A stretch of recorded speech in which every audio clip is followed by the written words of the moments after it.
Alright, I'm going to start the car. Alright, it's pretty early in the morning, and I'd be heading to work this time, but I don't have a job. So instead, I'm going to get a burrito. I'm going to wait for this car to go. And while I get a burrito, I was thinking I'd like to recite a poem. I'm thinking the love song of Alfred Prufrock, because that's about as long as it takes to get down to Filiberto's. This guy's looking at my dad's truck. I don't like that. Anyways, this is the love song of Alfred Prufrock by T.S. Elliot. Prufrock, excuse me. Let us go then, you and I, when the evening is spread out against the sky like a patient, etherized upon a table. Let us go through certain half-deserted streets, the buttering retreats of restless nights in one-night cheap hotels, of sawdust restaurants and oyster shells. Streets that fall like a tedious argument of insidious intent, that lead you to an overwhelming question, but do not ask what is it. Let us go and make our visit. I'll quit looking down, that's weird. In the room, the women come and go, talking of Michelangelo. The yellow fog that rubs its back upon the window panes, the yellow smoke that rubs its muzzle on the window panes, licked its tongue into the corners of the evening, lingered upon the pools that stand in drains, let fall upon its back the soot that falls from chimneys, slipped by the terrace, made a sudden leap, and seeing that it was a soft October night, curled once about the house and fell asleep. And indeed there will be time for the yellow smoke that slides along the street, rubbing its back along the window panes. There will be time to prepare a face to meet the faces that you meet. There will be time to murder and create, and time for all the works and days of hands that lift and drop a question on your plate.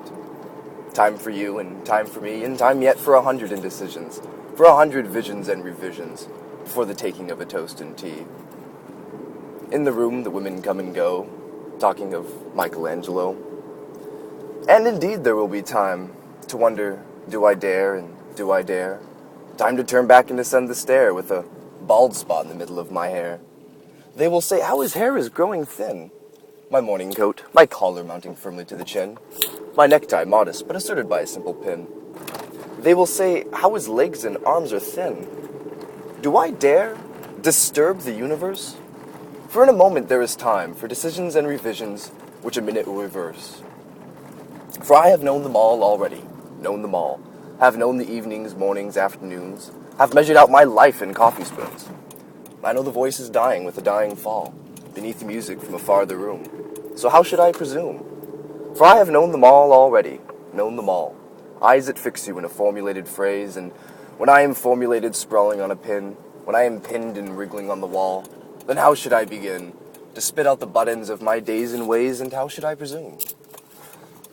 Shall I say, I've gone at dusk through narrow streets and watched the smoke that rises from the smoke, from the pipes of lonely men in shirt sleeves leaning out of windows. I should have been a pair of ragged claws, scuttling across the floors of silent seas. And the afternoon, the evening, sleep so peacefully, soothed by long fingers, asleep, tired, or it malingers, stretched on the floor here beside you and me. Should I, after tea and cakes and ices, have the strength to force the moment to its crisis? For though I have wept and fasted, wept and prayed, though I've seen my head grow slightly bald, brought in upon a platter, I am no prophet, and here's no great matter. I've seen the moment of my greatest flicker, and I've seen the eternal footman hold my coat and snicker. And in short, I was afraid. And would it have been worth it after all? Would it have been worthwhile? After the cups, the teas, the marmalade, after some porcelain, lonesome talk of you and me, would it have been worthwhile to have bitten off the matter with a smile, to have squeezed the universe into a ball, and to have rolled it to some overwhelming question, to say, I am Lazarus, come back from the dead, come to tell you all, I shall tell you all. If one, settling a pillow by her head, should say, that is not what I meant at all, that is not it at all. And would it have been worth it after all? Would it have been worthwhile? After the cups, after the sunsets, the dooryards, and the sprinkled streets, after the novels, after the teacups, after the skirts that trail along the floor, and this, and so much more? It is impossible for me to say just what I mean, but as if a magic lantern threw the nerves and patterns on a screen, would it have been worthwhile? If one, tending to the window, should say, that is not what I meant at all, that is not it at all. No, I am not Prince Hamlet, nor was meant to be. Am an attendant lord, one that will do to swell a cause, start a scene or two, advise the prince, no doubt an easy tool. Differential, glad to be of use. Politic, cautious and meticulous. Full of high sentence, but a bit obtuse. Indeed, almost ridiculous. At times, almost the fool. I grow old. I grow old. I shall wear the bottoms of my trousers rolled. Should I part my hair behind? Do I dare to eat a peach? I have heard the mermaids singing, each to each. I do not think they will sing to me.